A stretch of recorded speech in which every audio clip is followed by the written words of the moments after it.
Muy buenos días. Es posible que la novena cumbre iberoamericana que se inicia mañana en La Habana sea la que suscite más interés de todas las celebradas hasta ahora. El solo hecho de que se celebre en Cuba, donde está instalado el único régimen que no ha sido elegido democráticamente y al que se acusa de vulneración de los derechos humanos, ya sirve por sí solo para atraer la atención internacional.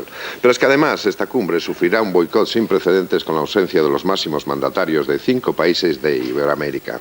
Nicaragua, El Salvador y Costa Rica estarán ausentes por sus malas relaciones con el régimen de Castro. Chile y Argentina por su malestar con España por el caso Pinochet. El ambiente se ha visto además enrarecido en los últimos días por la detención de varios disidentes, entre ellos algunos de los que se iban a entrevistar con el jefe de gobierno español, José María Aznar. Otro elemento destacado de esta cumbre será la presencia de los reyes de España. Será la primera vez que don Juan Carlos pise suelo cubano, el único país iberoamericano que no había visitado en sus 23 años de reinado.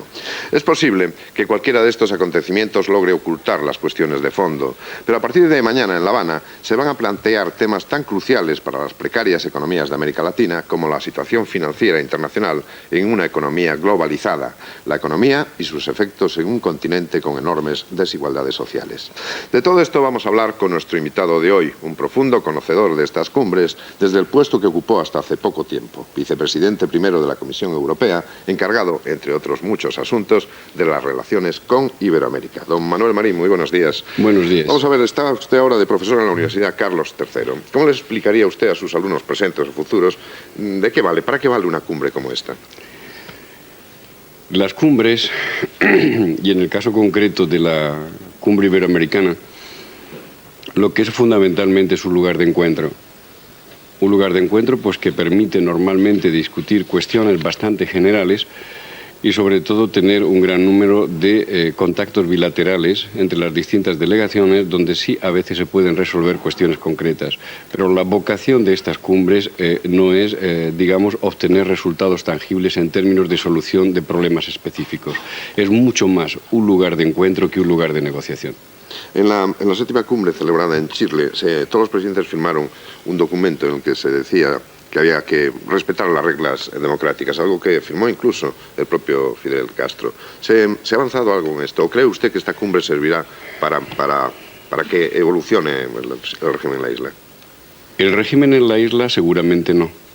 En el conjunto del continente iberoamericano sí.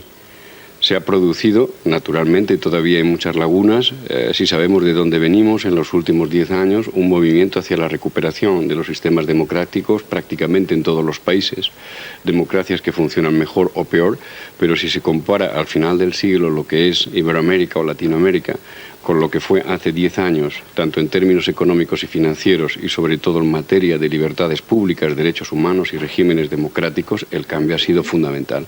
Ahora, no creo que esto haga cambiar en ningún caso la posición particular que tiene el régimen cubano y de una manera mucho más específica el propio presidente Castro.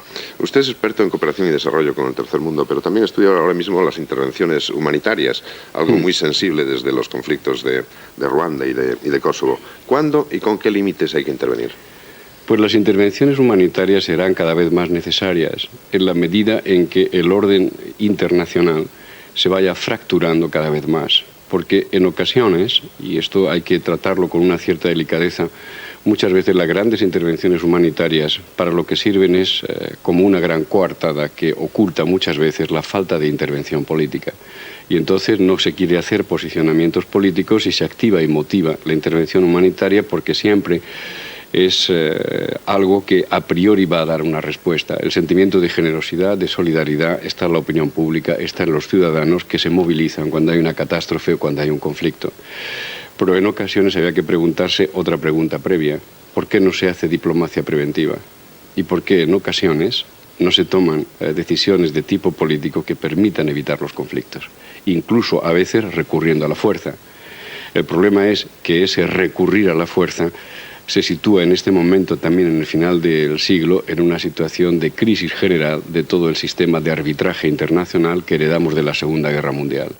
El Fondo Monetario y el Banco Mundial, las instituciones de Bretton Woods, todo el mundo dice después de las crisis financieras que hay que modificarlas, hay que reformarlas. El sistema de Naciones Unidas funciona con muchas dificultades y luego los sistemas de arbitraje regional pues prácticamente no funciona ninguno. Muy bien, pues abrimos este diálogo. Tengo nosotros con José Vicente. Muy buenos días. Muy buenos días. Fernando Jáuregui, muy buenos días. Muy buenos días, don Luis Mariñas y señor Marín. Y don Manuel Doña Marín. Consuela. Don Fernando. ¿No echa usted de menos la actividad política en vivo y en directo? Ha estado un montón de tiempo de vicepresidente de la Comisión Europea. 14 años. Y ahora está usted en la Universidad Carlos III de aquí de Getafe, de Madrid. Encantado. Sí. No se echa de menos, no crea mono. A mí me habían dicho mucha gente, pero ayer me lo preguntaban volviendo de un viaje, pero es verdad que cuando se deja de tener una responsabilidad institucional concreta, tienes esa especie de mono, de vértigo, de ausencia. Pues no, francamente no, en mi caso no. Sobre lo digo con mucha modestia, es decir, que no me ha pasado nada. Es decir, yo ahora conduzco yo, me meto en los embotellamientos, esta mañana es la prueba, yo solito, me hago yo todo solito y la verdad pues me siento bastante relajado. Un momentito, Consuelo, ya sé que ahora vas a preguntar, pero es que quiero añadir una cosa. A mí me parece estupendo. ¿Qué quiere que le diga? Sí, Mire, a mí también. está usted aquí delante y se lo digo a la cara, que me parece estupendo y me parece además un ejemplo. Un señor que tiene una experiencia internacional acumulada durante 14 años, que es una persona que se ha preocupado de los temas, que es serio. A mí me encantaría, que quiere usted que le diga, ser alumno suyo ahora mismo en la Universidad Carlos III o en cualquier otra. Y ha elegido usted un retiro pues muy modesto comparado con otros que se dedican a dar grandes conferencias por ahí. Y a mí, desde ese punto de vista, sinceramente, me parece que debemos alegrarnos por la universidad y por los alumnos, etcétera, etcétera. O sea que, en fin, siga usted sin el mono, que me parece bien. Perdóname. No, yo quería, en relación con la última pregunta que le hacía Mariñas, todo esto de las nuevas relaciones internacionales, las ONGs, la diplomacia preventiva que hablaba usted. Fíjese que yo tengo la impresión, además de que a las ONGs se las utiliza por los gobiernos como coartadas, de que no hay la menor voluntad por parte de esto que llamamos la comunidad internacional de ir al fondo de los problemas. Chechenia, por ejemplo. Allí está ocurriendo algo que en Kosovo hizo que interviniese la OTAN y, sin embargo, como es un corralito de Rusia, todo el mundo silba. Ese es el problema, uno de los grandes problemas para el próximo siglo. Es decir, una pregunta que puede ser banal o elemental. El mundo tiene organizaciones internacionales suficientemente sólidas y representativas para que sean garante de que los conflictos internacionales se resuelven con normas, con reglas basadas en la justicia, en la moral internacional, en la equidad. Obviamente no. Y en el final del siglo pues asistimos a una situación donde probablemente, porque el sistema en el que hemos vivido en los últimos 40 años se hundió de una manera vertiginosa y muy rápida, porque el equilibrio del terror no existe, porque no hay un antagonismo ideológico entre los capitalistas de antaño y los comunistas de antaño, y porque vivimos en una situación de una gran indefinición y en cierta manera imprevisible, pues digamos, en el mundo occidental se está creando de facto un gobierno mundial donde hay una gran superpotencia, los Estados Unidos. En lo militar comparten un poquito, en lo económico un poco más a través del G7, es decir, los 7 países más industrializados, y digamos que a partir de un concepto de vocación de liderar el mundo se están haciendo cosas. El problema es que se plantea luego una explicación muy complicada. ¿Por qué en un sitio se hace A y en otro se hace B y en otro sitio simplemente no se hace nada? Esta es una pregunta que se plantean todos los ciudadanos. La respuesta es bien simple, porque falta un orden internacional que sea capaz de moderar y arbitrar compartido por todos los mundos y que lo haga sobre reglas objetivas. Esto es obvio. Y por eso esas preguntas que usted plantea son pertinentes y de imposible respuesta. Perdone, vamos a volver un momentito a la cumbre iberoamericana, si le parece bien, que al fin y al cabo estas cumbres son un invento, entre comillas, de España. España las impulsa, España las inicia y España las anima, digamos, de alguna manera. Se está dando un fenómeno que yo creo que solamente en esta cumbre nos estamos dando cuenta, en esta cumbre de La Habana nos estamos dando cuenta de hasta qué punto llega y de su extensión. Es la penetración económica de España en Latinoamérica o en Iberoamérica. Los bancos españoles, las empresas españolas, de alguna manera hemos pasado a ser las multinacionales que operan allí. No siempre con un absoluto grado de consenso, por cierto. No siempre a lo mejor los métodos que emplean algunas de esas empresas, y sus ejecutivos son los que más gustan en algunos de los países. Yo no sé si usted tiene una radiografía sobre este fenómeno que yo creo que es todavía incluso poco conocido aquí dentro de España. Sí, los líderes políticos y en términos generales pues lo comentan y lo dicen. Es decir, sin ir más lejos, yo he estado la semana pasada, bueno, he vuelto ayer, de un viaje por Latinoamérica, y es cierto y es verdad que en ocasiones, pero esto hay que decirlo con muchos matices, porque no todo el mundo opera de la misma manera, y tampoco yo quisiera individualizar. Fíjese que he dicho que algunos... Que luego me preguntara, ¿no? Sí. ¿quién ha hecho bien y quién ha hecho mal? Quisiera evitar dar una respuesta muy concreta, pero es cierto que en ocasiones la forma en que se han hecho las cosas o el método que se han empleado han creado una cierta sensibilidad, una cierta suspicacia, ¿no? Precisamente porque se trata de operaciones hechas o por el sector empresarial español o por sectores españoles, ¿no? Y entonces con estos países hay que tener una particular, yo creo, sensibilidad para que las cosas se hagan bien. Pero sí se han creado resistencias, sobre todo porque hacer apelación. Bueno, se trata de un nuevo neocolonialismo al final del siglo, esta vez por la vía de las inversiones, teniendo en cuenta que España es el principal inversor este año, por encima incluso de los Estados Unidos, pues esto te da un dato importante en términos de relaciones políticas, económicas, de todo tipo. Pero todo esto hay que articularlo con una cierta sensibilidad, porque hay algo que cuesta mucho entender en ocasiones en España, y es que probablemente por historia, por cultura, hay otros territorios que también nos interesan mucho desde el punto de vista de los intereses nacionales, pero digo, por cultura, por historia, por sentimiento, por emoción, pues es lógico que prioricemos nuestras relaciones con Latinoamérica. Pero a partir de ahí lo tenemos que hacer dándonos cuenta los españoles de una cosa, y es que nosotros no podemos intentar ejercer un nuevo poder en Latinoamérica, porque por nuestro tamaño, por nuestra dimensión, probablemente los españoles podamos tener influencia. Pero para tener influencia hay que intentar no ejercer ningún tipo de poder. Una cosa es el poder y otra cosa es la influencia.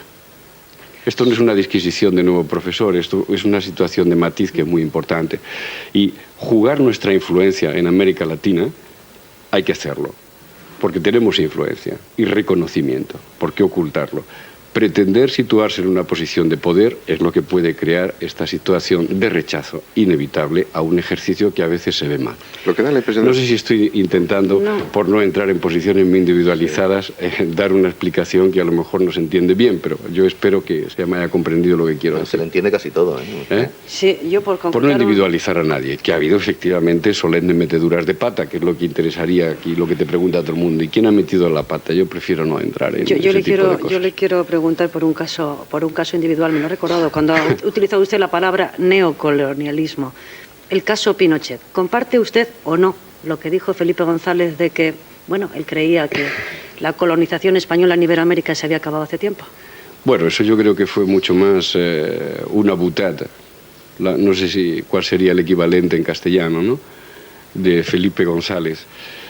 En el tema de Pinochet, que es una cuestión sobrevenida respecto a la cumbre, es decir, se sabía que una cumbre en La Habana iba a comportar seguramente dificultades que a priori se sabían, tampoco nadie puede ahora decir, ¿y esto qué está pasando? No, se sabía que esto era una cumbre difícil de preparar, de negociar y de participar.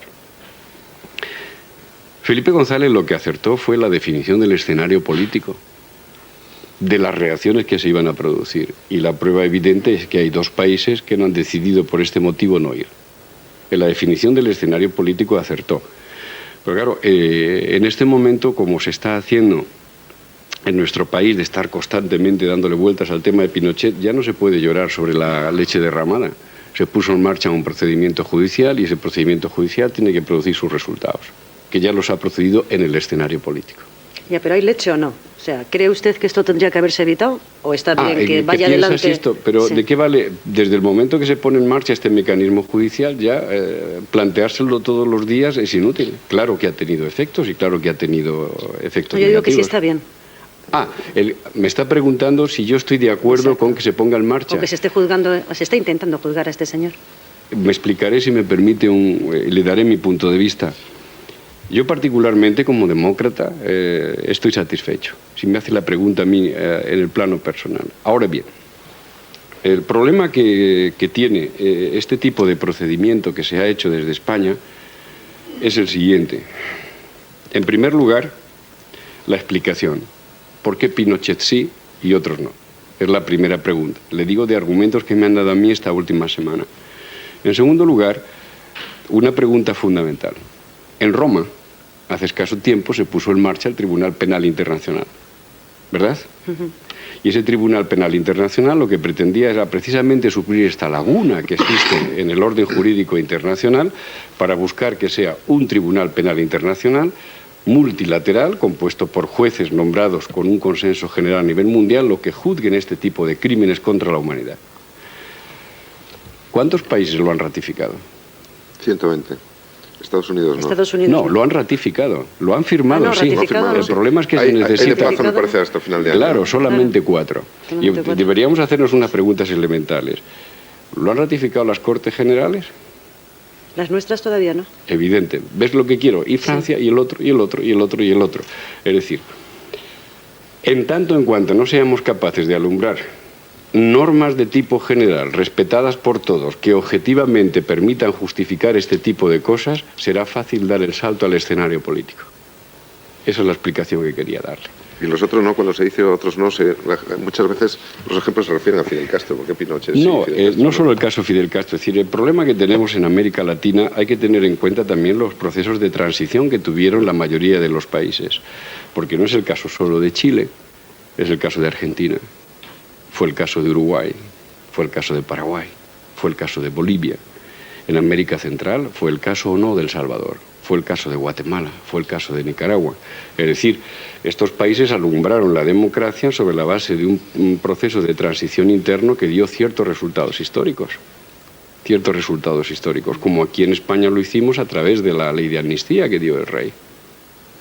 Porque claro, te planteas estos problemas desde el punto de orden internacional, y voy hasta el final en este sentido sin ningún complejo. Bosnia. El general Amatli y todo su Estado Mayor sigue allí. Y Karachi también, ¿verdad? ¿Y cuántos soldados de la OTAN tenemos en Bosnia y en Kosovo? Pues creo que 30.000 en Bosnia y cerca de 25 o 30.000, un cuerpo expedicionario de 60.000 personas. En la guerra de Bosnia se han detenido a los cabos y los sargentos, pero no cayó ningún gran pez gordo, como se dice. Si recorremos el continente africano, uno de los últimos trabajos que yo tuve fue el proceso de paz en Camboya, que nos dieron la responsabilidad de organizar las elecciones. A mí me chocó mucho también las negociaciones internas para, quitando el caso de Pol Pot, toda la gente que había estado con él, pues ahí está. Algunos de ellos son ministros. ¿Qué quiero decir? Que para enjuiciar desde un punto de vista de la moral internacional, se necesita urgentemente este tipo de crímenes, pues que haya una organización horizontal, transversal para todo el mundo, que sea fiel reflejo de lo que es una nueva justicia y moral internacional en la que yo creo. Porque hoy, señor Si Marín... no, actuando de una manera individualizada, se cae inevitablemente en escenarios políticos que crean dificultades. Dicho esto, yo estoy totalmente a favor de que se sancione a cualquier tipo de dictador. Y mientras no exista ese Tribunal Penal Internacional que tiene dificultades para ponerse en marcha, usted lo ha dicho, nada más lo han ratificado 4 países, 120 lo han firmado, y Estados Unidos ni lo firma, ni se niega rotundamente. Ni lo hará nunca, porque entre otras cosas, si hay que revisar la historia... ¿Y mientras tanto qué? Bueno, ese es el problema. Yo no tengo la solución. Mientras tanto, se cae en este tipo de situaciones parciales, pues que generan este tipo de dificultades. Es decir, objetivamente, ningún demócrata puede negar que valores de justicia, de moral internacional, de derecho penal, de protección de los derechos humanos, implique que al que los ha violado haya que sancionarlo. ¿Quién se opone a este principio general? Nadie. El problema, Mariñas, es quién lo tiene que hacer. Como el quién lo tiene que hacer no está resuelto, se entran en iniciativas de tipo particular. Y a partir de ahí pues se entra ya en un escenario político que pervierte, por así decirlo, la necesidad de que el mundo sepa que el que sea un dictador infausto que mate, viole y cree dificultades a su población, más tarde o más temprano le va a caer la fuerza de la sanción internacional. Pero vamos a bajar de las ramas y vamos a bajar al caso cubano, que es el que está sobrevolando por aquí. A mí este maniqueísmo de comparar Pinochet-Fidel me parece, primero, una barbaridad, y segundo, ¿qué quiere que le diga? Es una injusticia. No, yo no lo he comparado. Ya sé que no lo está comparando. Ocurre. Usted echa un vistazo a la prensa de los últimos días no solo la española, por cierto, y se encuentra con algunos excesos probablemente de comentarios. Yo no sé lo que piensa usted.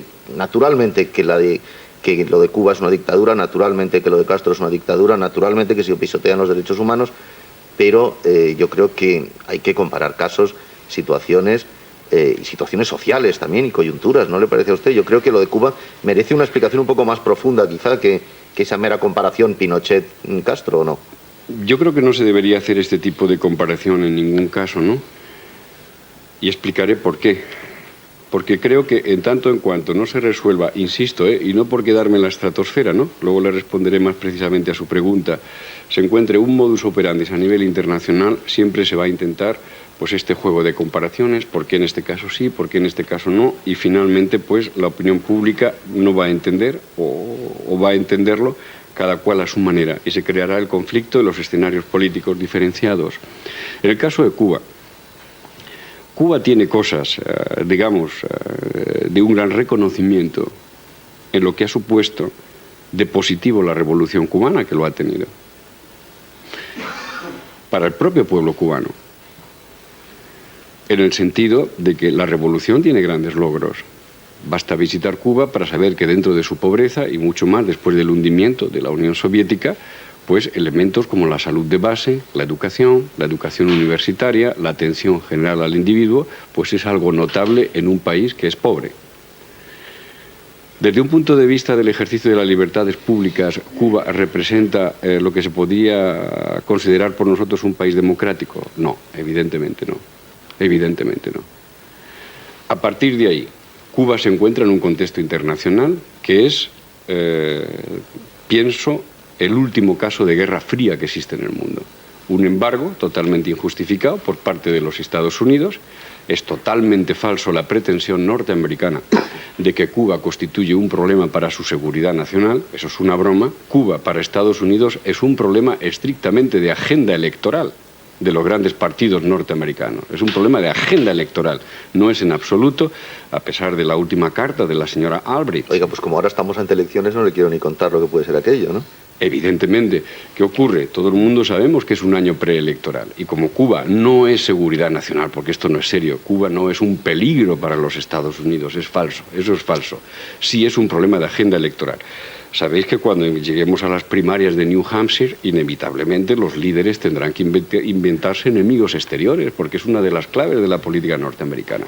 Y uno de los adversarios enemigos exterior clásico es Cuba y Fidel Castro. Es decir, todo esto hay que analizarlo en un contexto global.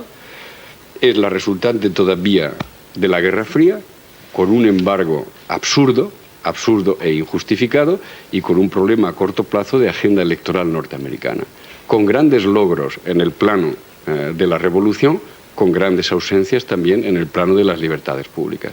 Yo creo que es muy plausible la hipótesis esta de que el mantenimiento del embargo en Cuba tiene bastante que ver con los votos del exilio cubano en Miami para las elecciones de la presidencia de los Estados Unidos, o sea que es una cosa electoral doméstica. Pero lo que comentaba ahora Fernando, de comparar Pinochet, Castro, a mí me recuerda, el fondo de esta discusión aquí en España es que los dictadores de izquierdas nos caen mejor que los de derechas. Sí, no serán los chinos. Sí, bueno. Aquí, cuando hay un dictador de derechas, se le da más cera que cuando hay un dictador de izquierdas. Esto es una cosa que en España llevamos oyendo. Probablemente, Consuelo, porque sociológicamente en España hemos tenido un dictador de derecha o de ultraderecha, que fue el general Franco. Y entonces hay esta proclividad. ¿Pero por qué hay este tipo de movimientos? Porque tampoco tú le puedes decir a la opinión pública, no, mire usted, el caso de A, B, C, D se va a mirar sobre criterios que son comunes, aceptados por todo el mundo, y van a ser ejecutados por un tribunal aceptado por todo el mundo.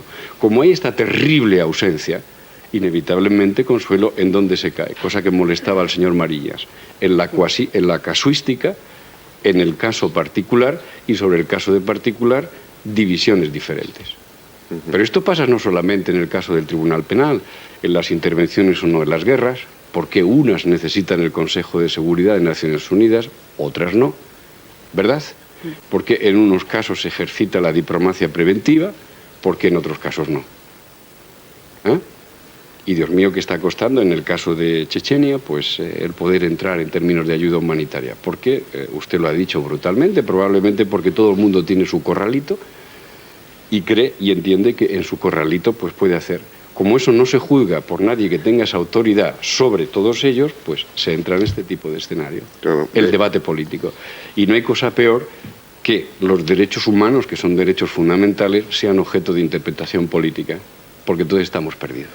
Y aparte de los derechos humanos, más cosas, por ejemplo, el comercio mundial, ¿no? Porque Obvio. aparte de eso tenemos, no sé, no es tan sensible como los derechos humanos, pero tenemos la ley Helms-Burton, también por cuestiones políticas. Sí, la ley Helms-Burton, pero... Se trata de sancionar comercio e inversiones en Sí, Cuba, eso también es otra barbaridad, la ley Helms-Burton, que fue firmada cuando, en plena campaña electoral de reelección de Clinton. Una prueba más de que es era para quitarle el debate político a los republicanos, ¿no?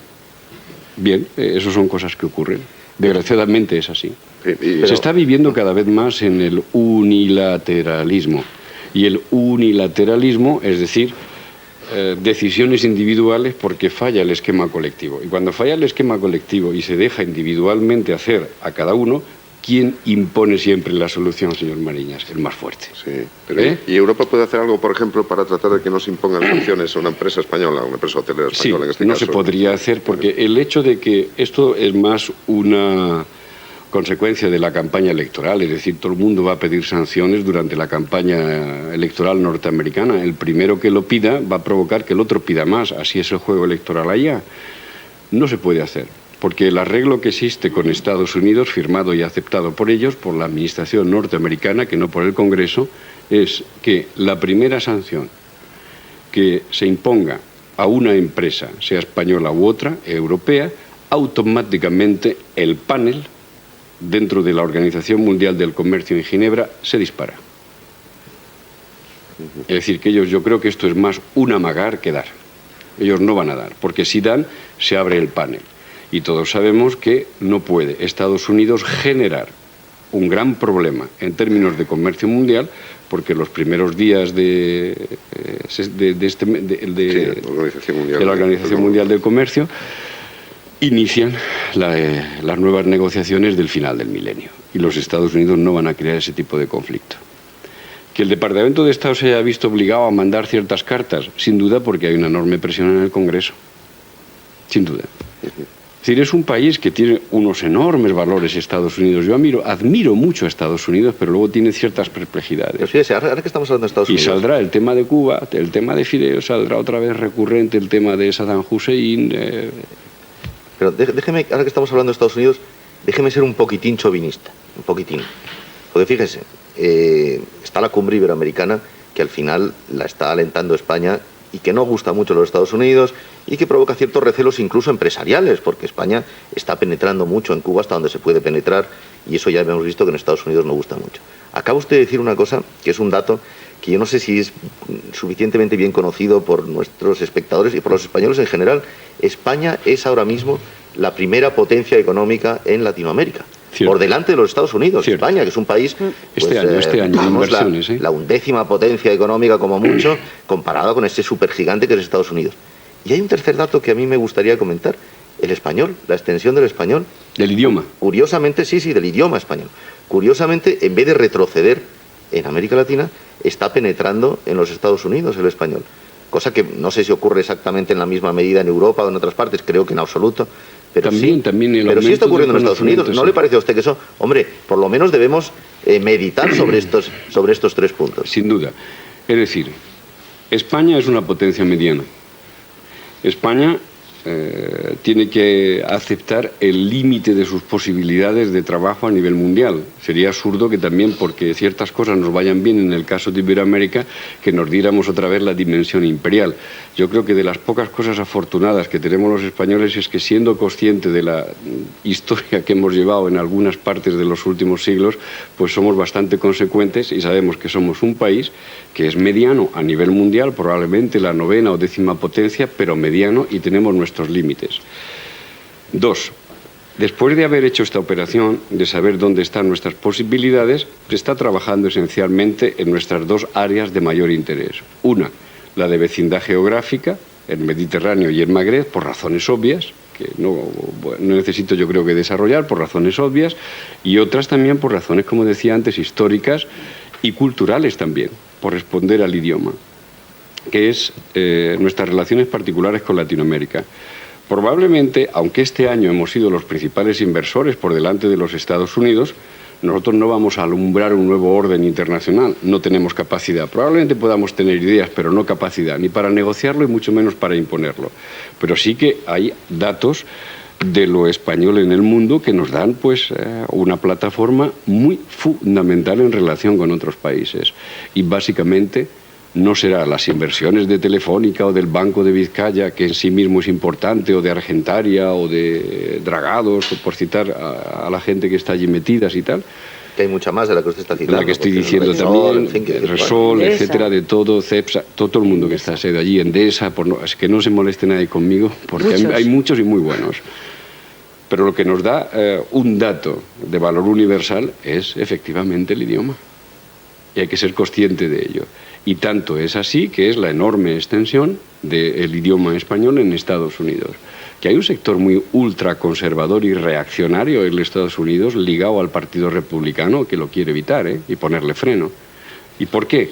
Porque en este momento hispanos, de origen hispanos, con raíces hispanas, gran emigración hispana, en Estados Unidos debe andar ya alrededor de los 30-35 millones. Es la comunidad que más está creciendo. 30-35 millones además de gente que vota.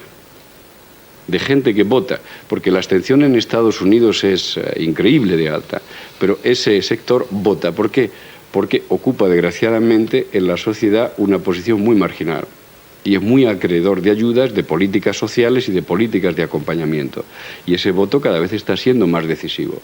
Algún día, porque es también muy teórico, los españoles podremos hacer un caucus, que se le llama así, de intereses hispánicos dentro de los Estados Unidos para desarrollar un lobby como el que, por ejemplo, hace Israel y la comunidad judía, que tienen una potencia enorme para predeterminar las decisiones de la administración norteamericana. ¿Seremos capaces de hacer una comunidad tan potente como la comunidad irlandesa, que es otra de las comunidades potentes en Estados Unidos? Por eso George Mitchell, el senador, está negociando en el proceso de paz en el Ulster.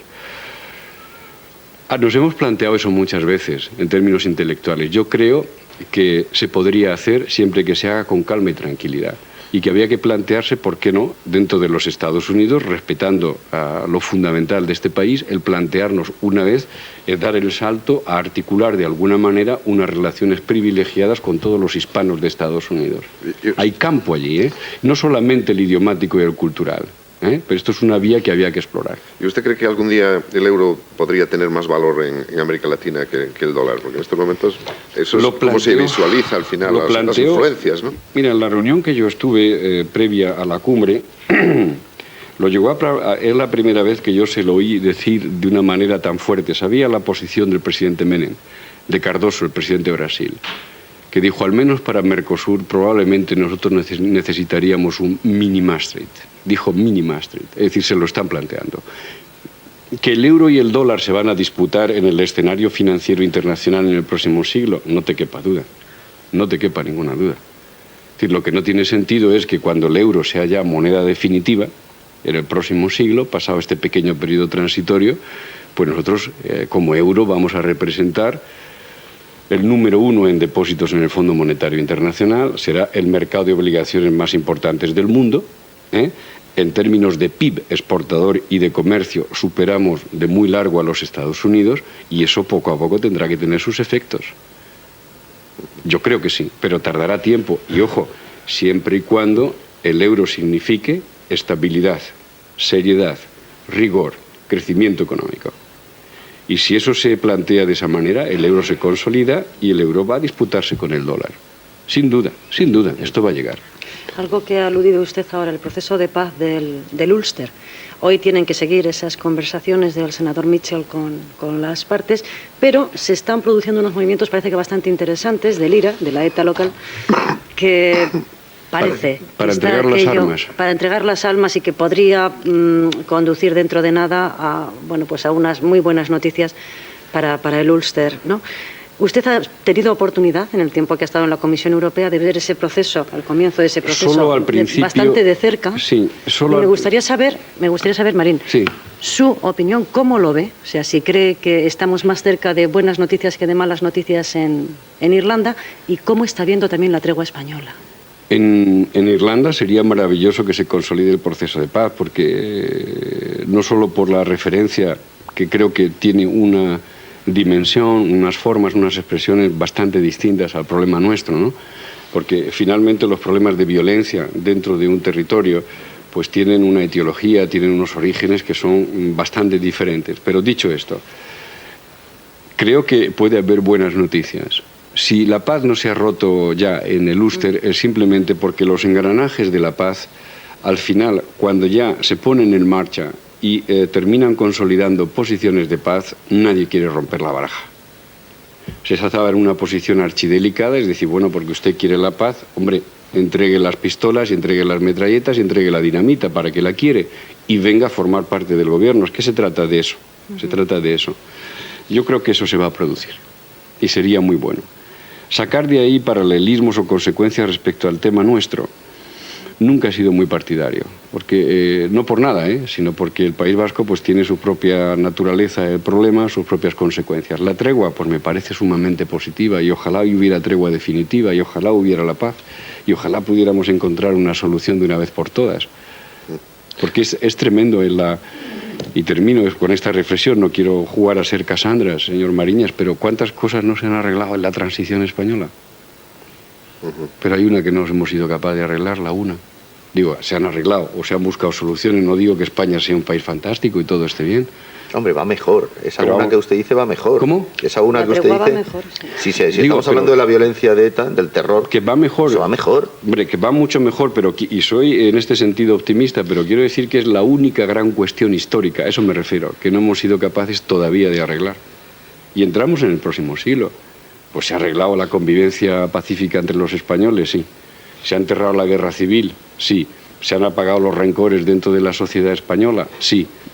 En general el país ahora es mucho más moderno, sí. Hemos resuelto nuestro arbitraje en términos internacionales y estamos en la Unión Europea, en la OTAN, participamos correctamente en el mundo, sí. Tenemos una sociedad pues muy viva. Se han arreglado muchísimas cosas desde la transición, pero hay una que no hemos conseguido terminarla, que es la paz definitiva en el País Vasco. ¿Por qué? Pues probablemente porque era la más complicada y la más difícil, probablemente. Me gustaría salir probablemente otra vez al exterior, porque dado que estamos dando un repaso por el mundo, aparte que volvamos otra vez a América Latina y nuestras relaciones, usted es experto en el Magreb también. Sí. Y entonces me gustaría saber su opinión sobre los cambios o las transformaciones, los pasos que está dando Marruecos en estos momentos pues, hacia una, digamos, normalización con respecto a los derechos humanos y quizá hacia la democracia más tarde. Pues mire, a mí me tocó iniciar mi trabajo con Marruecos en el año 1800. No. Bueno, perdón. No es de la misma, no, es el señor Mariñas. 1989-90. Las relaciones con Marruecos estaban congeladas, digo, por parte de la Unión Europea, por el problema de derechos del hombre, las persecuciones, etcétera, etcétera. Bueno, pues si vemos como siempre la perspectiva histórica de lo que pasaba en este país, a dónde hemos llegado, el cambio es fundamental. Hay elecciones, incluso elecciones que han permitido la alternancia democrática. Hay un nuevo rey que está dando pasos sustanciales para remover cualquier tipo de obstáculo en lo económico y en lo político que le permita llevar el país hacia lo que ellos entienden que es su modernidad, sabiendo que es un país árabe y tiene sus propias características, y esto me parece extraordinario.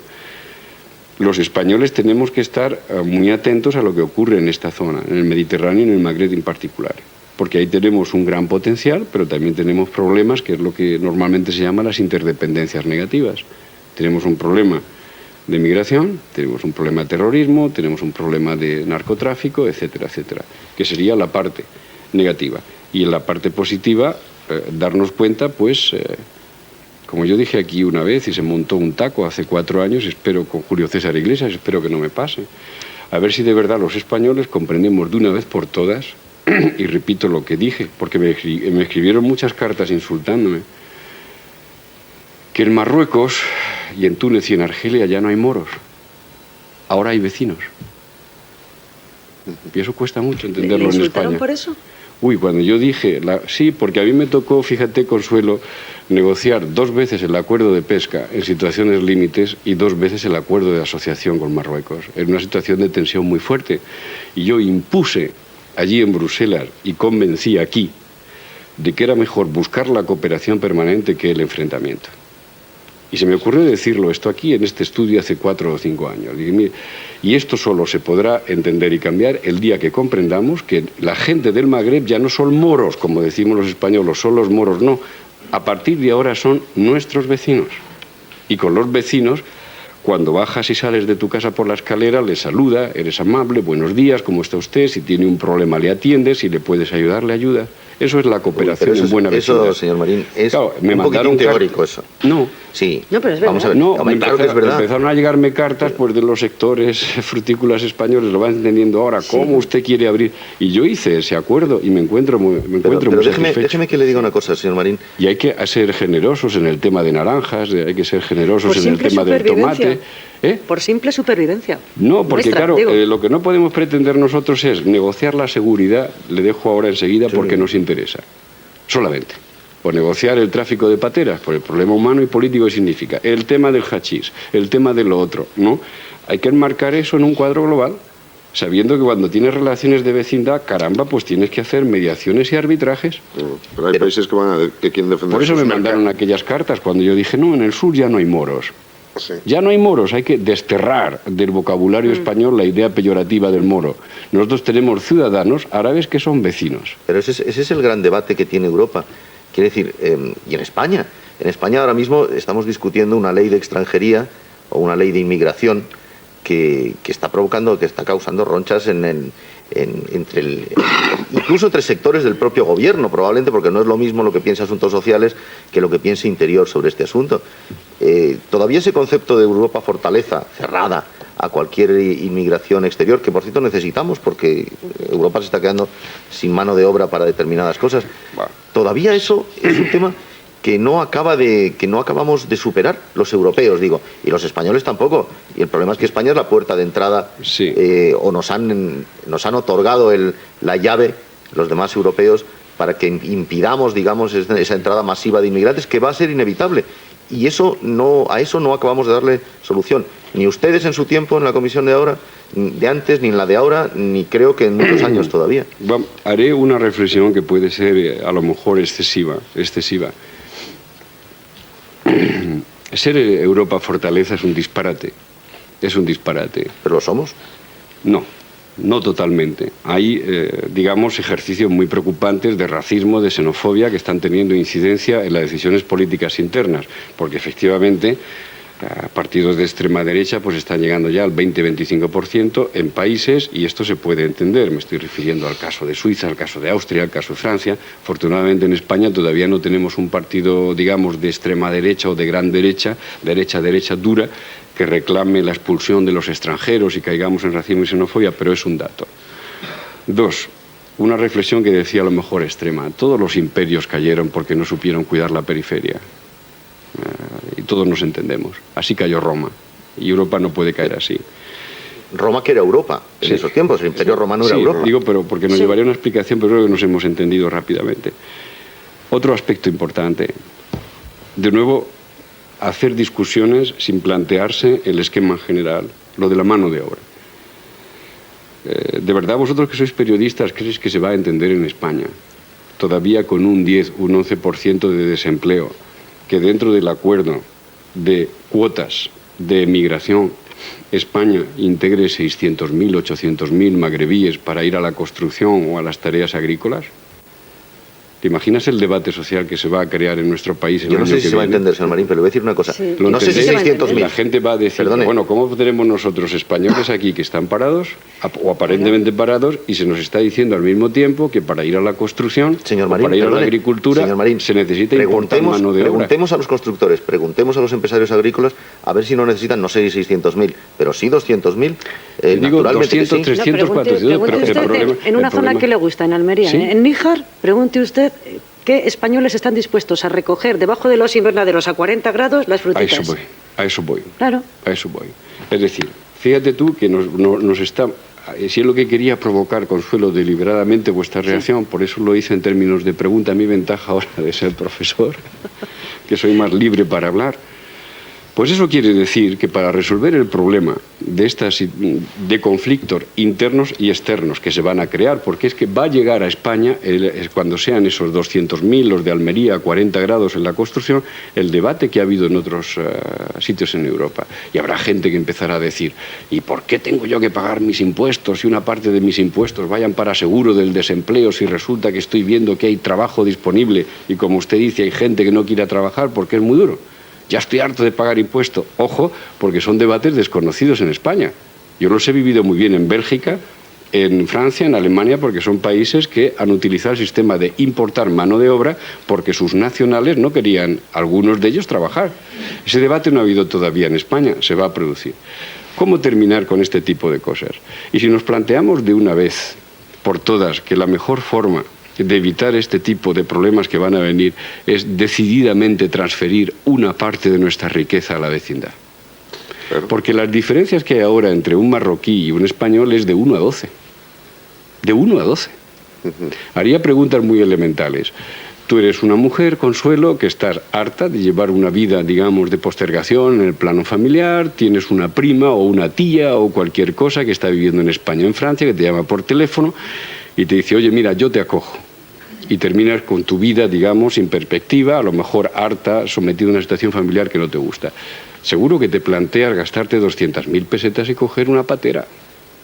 Fernando Jáuregui, tú eres un profesor argelino o un técnico argelino, que estás harto de la violencia, que tienes familia, que tienes hijos, que tienes un primo que está trabajando en París o en Madrid. Y dices, no puedo más, yo salgo a mi familia. Te vienes en la patera por el estrecho de Messina o por cualquier parte, ¿verdad? Lo mismo podía ser mi caso, etcétera, etcétera. Señor Mariñas, porque está muy mayor, ¿eh? No, pero podría darle sí otro caso. Lo digo porque, sin que pretender personalizaros para explicar... Sí, pero sin embargo, después caramba, del 0,7%, una promesa... A eso voy, señor Mariñas. Es que el problema que tenemos muchas veces es que los debates, iba a decir la palabra, se pervierten, es excesivamente fuerte. Que los debates no terminan de comprenderse porque, como no está resuelto una vez más el método, el sistema, lo principal, bueno, pues a partir de ahí, ¿de qué vale restringir la cooperación con el Magreb y luego quejarse de lo que pasa? ¿De qué vale preocuparse enormemente en julio y en agosto cuando llegan las pateras? ¿Qué noticias dais vosotros durante julio y agosto? Todos los periódicos. Las pateras. Las pateras. Bueno, luego viene el mal tiempo en el estrecho, la gente lo puede atravesar menos y el resto de todo el año se olvida.